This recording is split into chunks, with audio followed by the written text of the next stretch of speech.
The naturalization process is changing in a very significant way. On August 15, the Trump administration announced significant changes to how USCIS will evaluate the good moral character requirement for naturalization. This is more than just a procedural update. It is a fundamental shift that could make the citizenship process more challenging and unpredictable for thousands of applicants. Under the old rule, which was before August 15, 2025, the good moral character was pretty much straightforward.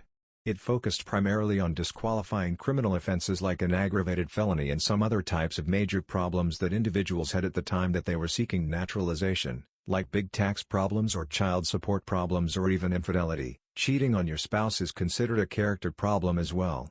You know, once an individual was able to rectify some of those problems for the most part, they would be fine and would be able to overcome and get their citizenship approval. However, under this new policy, it instructs the officers to conduct a holistic assessment of your life. That's right. They're gonna be diving deeper and focusing on what contributions have you made over the years here in the United States.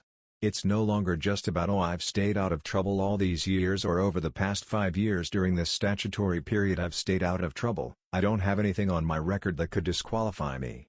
Yes, I owe the IRS some money, but I have a payment plan. Yes, I have child support issues, but I'm on a payment plan." They're not looking at those excuses, so to speak, anymore.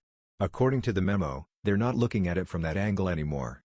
They're looking at what value have you added to us here in the United States, what contributions, positive contributions have you made while you've been here all these years, what have you been doing in the community, or have you been working? Are you able to keep a steady job? They're looking at your contributions now under this good moral character requirement, and they can deny a person based on lack of good moral character, so it's much easier now, under this new standard, to deny folks of citizenship. This means that USCIS is no longer looking for the absence of wrongdoing.